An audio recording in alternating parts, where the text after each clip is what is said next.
In the shade of a majestic sal tree, the Buddha gathered his disciples to impart a vital teaching on speech. The day was serene, yet the monks' minds were troubled by recent quarrels. Reflecting their unguarded thoughts and words, the Buddha, with infinite compassion, began his discourse. Sensing their inner turmoil and the need for guidance, "Disciples," the Buddha said, his voice steady like the flow of a river. Words carry the weight to uplift or to destroy. The monks listened, their attention fixed on the wise teacher's every word. Eager to absorb the wisdom of his teachings, the Buddha paused briefly, allowing the words to settle like seeds upon fertile soil, ready to bear spiritual fruit. "Consider this: a man's tongue holds the power to soothe or ignite. Much like a flame's dual nature," he explained. His disciples exchanged thoughtful glances, reminded of moments when careless speech had sown the seeds of discord among them. "The tongue that speaks harshly resembles a sharp blade. It cuts deeply and leaves wounds that fester with bitterness," the Buddha continued. "Do you see the suffering caused by quarrels when words flow unchecked? Void of kindness or truth?" he asked. The monks murmured their agreement, reflecting on the arguments that had divided them earlier, leading to shame and regret. Imagine a traveler carrying a torch through the forest. If careless, his flame could reduce the trees to ashes, said the Buddha. With this metaphor, the Buddha highlighted the immense responsibility each individual held in controlling their speech and its impact. Every word spoken must be weighed carefully, for it creates ripples in the lives of others, and those ripples linger. To attain right speech, one must abstain from lies, slander, harshness, and frivolous talk, all forms of language that harm. He spoke with clarity, ensuring that the concept resonated deeply with those gathered at his feet beneath the ancient tree. One of the monks raised his hand, seeking clarification from the Buddha, his curiosity piqued by the profound teaching. "Master, how can one overcome the impulse to speak thoughtlessly when anger blinds the mind and heart?" he asked. The Buddha turned his gaze toward the inquisitive monk, offering a serene smile that reflected his infinite patience. "Anger, like fire, consumes the soul. It leaves ashes of regret and suffering. To quell it, practice mindfulness," he said. Before speaking, pause and ask, "Does this word bring harmony or harm?" This simple reflection leads to wisdom and restraint. He emphasized the importance of mindfulness and introspection in transforming impulses into enlightened speech and actions. The path to right speech demands vigilance and conscious effort, but it leads to liberation from the cycle of discord and pain. The Buddha's voice carried the conviction of truth, inspiring the disciples to follow his guidance earnestly and with conviction. To illustrate the power of words, "I share a tale," the Buddha began, weaving a story to illuminate the principle further. Once, there lived a merchant in a distant village, wealthy but known for his temper and impulsive speech. This merchant accused his neighbor, a farmer, of theft, claiming that a precious jewel had been stolen from his home. The accusation spread like wildfire, turning friends into foes and neighbors into enemies. Rupturing the fabric of trust, the Buddha recounted with vivid imagery, drawing the disciples into the tale with every carefully chosen sentence. Months later, the missing jewel was discovered, tucked away safely within the merchant's own belongings. Forgotten amidst his treasures. Though the truth emerged, the damage was done, trust was shattered, and relationships scarred. Unable to recover fully, the merchant's words, spoken in anger, were like arrows. Though the bow was lowered, the wounds remained unhealed. The Buddha finished the story, allowing his disciples to reflect on its meaning and apply its lessons to their own lives. Do not speak in haste. Words once spoken cannot be undone. Silence is sometimes the most compassionate choice, he said. His disciples nodded in unison, their understanding deepening as the Buddha's teachings resonated within their hearts and minds. Right speech is not merely a skill. It is a practice rooted in empathy, self-awareness, and love for all beings. The Buddha reminded them of the broader context of the teaching, its alignment with the Dharma and the path to enlightenment. It is better to speak one kind word than 1,000 harsh ones. For kindness builds bridges where anger builds walls. The Buddha's wisdom shone like a beacon, guiding his disciples toward the principles of the Noble Eightfold Path. A second monk raised his hand and asked, "Master, how can we encourage others to practice right speech in a world filled with discord?" The Buddha acknowledged the query, appreciating the desire to share wisdom beyond their circle. Lead by example. Your words and actions reflect the Dharma. When kindness radiates, others follow the light, he said. Speak softly, with purpose, and avoid idle chatter that clouds the mind and wastes the energy of spiritual practice. Teach others to listen as deeply as they speak. Listening births understanding and paves the way for meaningful communication. The Buddha outlined practical steps, emphasizing the importance of active listening as part of the practice of right speech. Right speech is not limited to words. It includes tone, intent, and even silence. Each is a facet of mindful communication. The Buddha encouraged his disciples to approach each interaction with reverence for the impact they could create. Now, reflect upon your own speech. Recall moments of harm and healing. Both are lessons in your journey toward wisdom, he instructed. The monks closed their eyes, delving into memories of past conversations. Acknowledging their mistakes and successes alike, the Buddha waited patiently, giving them the time needed to process his teachings and arrive at clarity regarding their paths forward. Disciples, as you rise from this grove today, carry my words not as knowledge, but as tools to transform your lives. May your speech become an instrument of peace, guiding you closer to liberation and to the hearts of all beings. With these final words, the Buddha concluded his discourse, leaving the monks inspired to embrace right speech with renewed dedication. The disciples bowed before their master, expressing their gratitude for his wisdom and for the clarity he had bestowed upon them. As they departed the grove, their hearts were light and their minds focused, determined to embody the principles of right speech. The breeze carried away the Buddha's teachings, whispering his wisdom through the trees, a reminder of the path to harmony. Another day, beneath the shade of a Bodhi tree, the Buddha gathered his disciples to share wisdom about silence and understanding. The air hummed with the sound of crickets, a backdrop to the stillness enveloping the grove where they meditated. The Buddha began his teaching, sensing the ripples of unrest among his disciples after an encounter with quarreling villagers. Disciples, the Buddha said, his voice calm as a river's flow. Silence carries a power that words often cannot achieve. The monks listened attentively, leaning forward to grasp the significance of the lesson unfolding beneath the sacred tree. In silence, the mind reflects deeply, uncovering truths hidden beneath the noise of anger and the chaos of misunderstanding, he said. Words, when spoken without thought, create barriers. Silence dismantles these walls and fosters bridges of empathy, the Buddha explained. The disciples recalled the villagers' dispute that had erupted earlier, voices clashing like cymbals, drowning reason and compassion in chaos.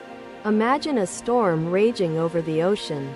The waves crash wildly, but when it calms, the depths reveal their treasures, said the Buddha. Silence is like the calming of the storm. It allows one to listen deeply, understand fully, and speak wisely afterward. The monks nodded in agreement, recognizing the clarity that silence had brought to their own lives in moments of turmoil. The Buddha continued, weaving a story to illustrate his principle. Once, In a distant kingdom, two brothers fought fiercely over their inheritance.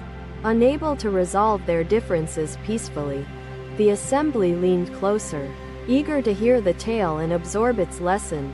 The younger brother, consumed by anger, accused the elder of theft, while the elder retaliated with harsh words and accusations. The dispute escalated, drawing family, friends, and neighbors into the conflict, creating division within the community. One day, an elder from the village visited the brothers and asked them to sit in silence for 1 hour. Together, reluctantly, they agreed, their anger simmering beneath the surface as they sat side by side without speaking. In the stillness, their minds began to soften, and memories of shared laughter and love emerged, dissolving their animosity. When the hour ended, they exchanged glances that spoke volumes. An apology, a recognition of their bond, and forgiveness. The silence had healed what words could not. It revealed the truth of their connection and extinguished the flames of discord. The Buddha paused, allowing his disciples to reflect on the story's meaning and how it applied to their own lives. Disciples, silence is not the absence of communication. It is the presence of understanding. A profound form of interaction, he said. When you listen deeply in silence, you uncover the roots of suffering, paving the way for compassion and wisdom. The Buddha urged his followers to embrace silence as a practice, to hold space for understanding in moments of conflict and doubt. Before speaking, pause. Let silence guide your heart and mind, revealing truths that words often obscure, he advised. One of the monks raised his hand, seeking clarity on practicing silence when anger overwhelms the spirit and clouds judgment. Master, how can one silence anger when it burns brightly, fueling the desire to retaliate with sharp words? He asked. Anger, like a raging fire, consumes everything in its path, leaving behind only ashes of regret and pain, replied the Buddha. To quench anger, take a step back into the quiet depths of your mind, where peace resides and wisdom awakens. When you sit in silence, observing your breath, the flames of anger die down, replaced by clarity and calmness, he continued. The disciples absorbed the guidance, committed to practicing mindful silence during moments of emotional turbulence and unrest. The Buddha turned his attention back to the villagers who had quarreled, standing nearby, their faces marked with exhaustion. Come forward, the Buddha beckoned gently, inviting them into the circle of wisdom and stillness beneath the Bodhi tree. Why do you argue so fiercely? What lies at the heart of this conflict that robs you of peace and harmony? He asked. The villagers looked down, embarrassed by their actions and the destruction their unchecked anger had caused within the community. Sit with me in silence for an hour. Speak not, but listen, to the crickets, the breeze, your own thoughts, the Buddha instructed. They hesitated but complied, their anger giving way to curiosity as they settled into stillness. Guided by the Buddha's presence, as the hour passed, the villagers' hearts softened, and their minds uncovered truths buried beneath the noise of conflict and misunderstanding.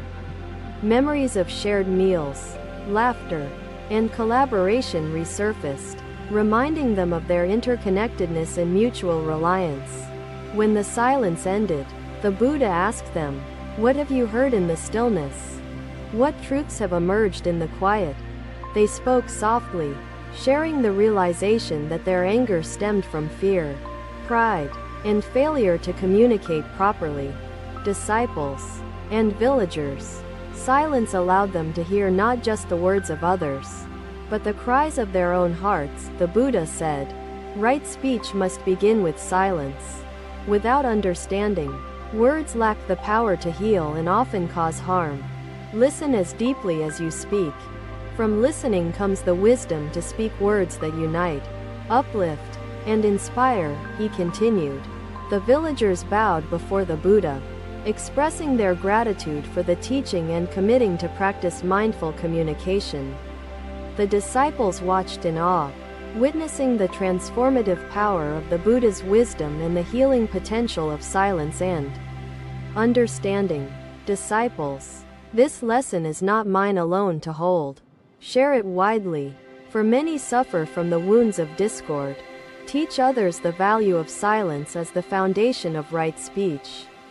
Fostering harmony and interconnectedness within communities and relationships, he said. Let your words be like fresh streams, quenching the thirst for peace and dissolving the barriers of conflict. The sun began to set, casting golden light over the grove and the gathered assembly, illuminating the promise of a new beginning. The villagers departed, reconciled and resolved to live differently, while the disciples reflected deeply on the day's teachings.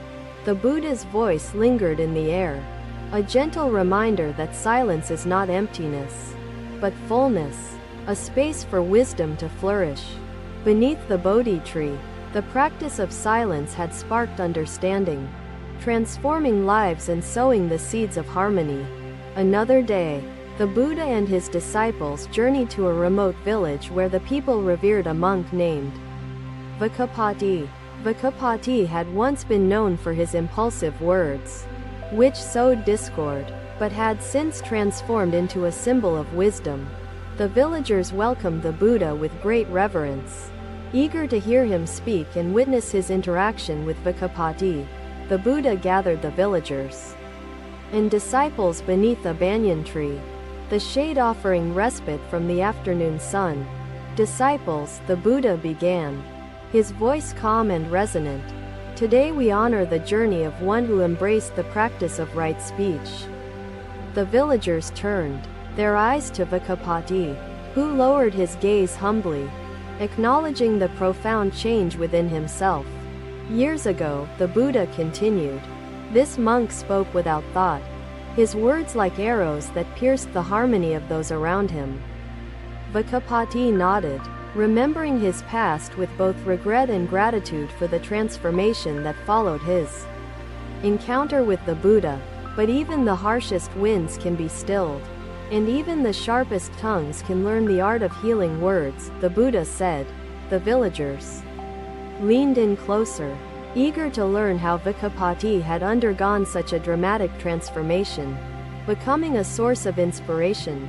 Vākapati, share with us the moment when your heart turned toward the Dharma and the practice of right speech, the Buddha invited.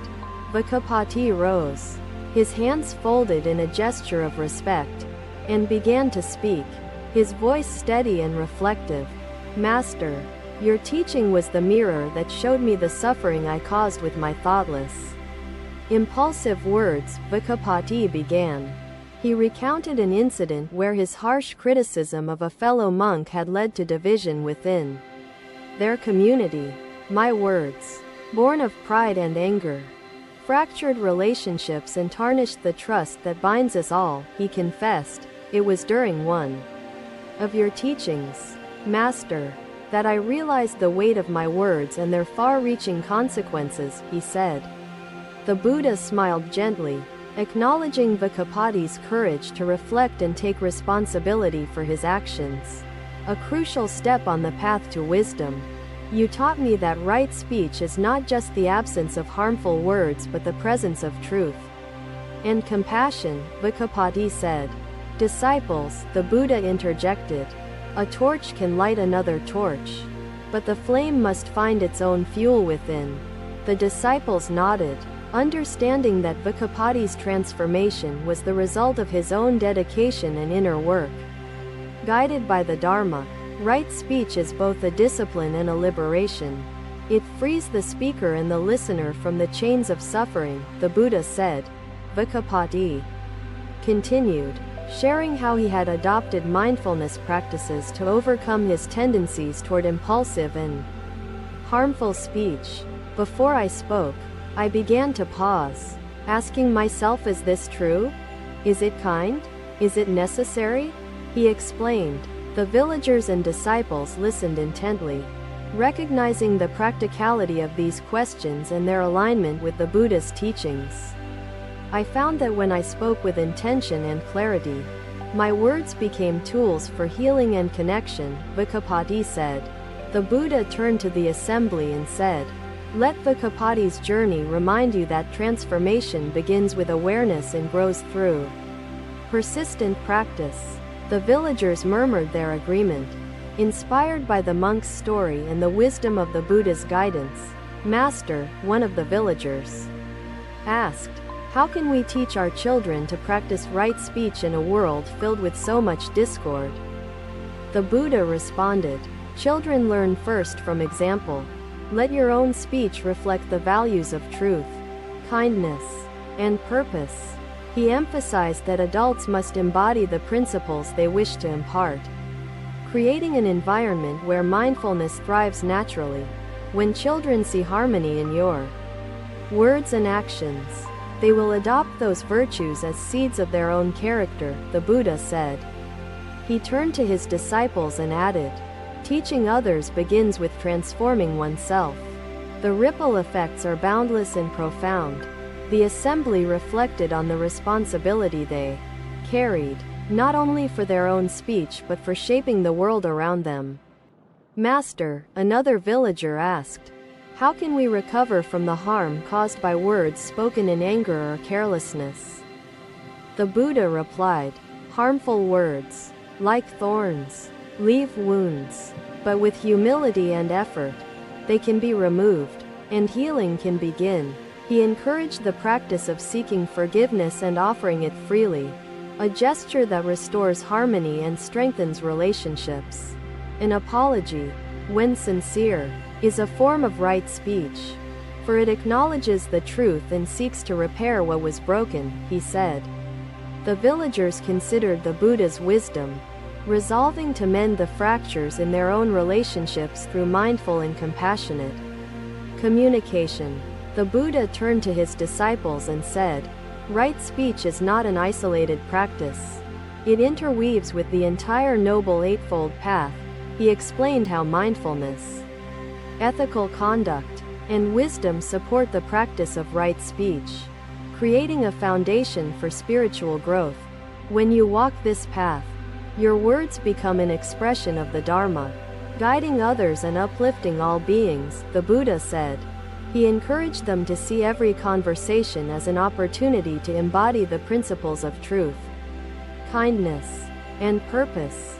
As the sun began to set, casting a golden glow over the assembly, the Buddha concluded with words of encouragement. Disciples and villagers, the legacy of right speech is one of harmony, understanding, and liberation. Let it guide your lives. The assembly bowed deeply, their hearts filled with gratitude and resolve to carry the teachings into their daily interactions. As the villagers dispersed, they carried the wisdom of the Buddha and the example of Vākapati, determined to transform their speech. The disciples reflected deeply, inspired by the day's lessons and the power of mindful communication to heal and connect. Beneath the banyan tree, the Buddha's words lingered like a melody, a reminder of the path to peace and the beauty of right speech. Balance lies in embracing impermanence and interconnectedness, recognizing effort as a journey rather than a destination, Buddha replied. His analogy of the lotus lingered in the air, its simplicity profound, its imagery resonating with each listener. Thank you for watching. Buddha's teachings are always with you. Subscribe to our channel and we will see you in the next video.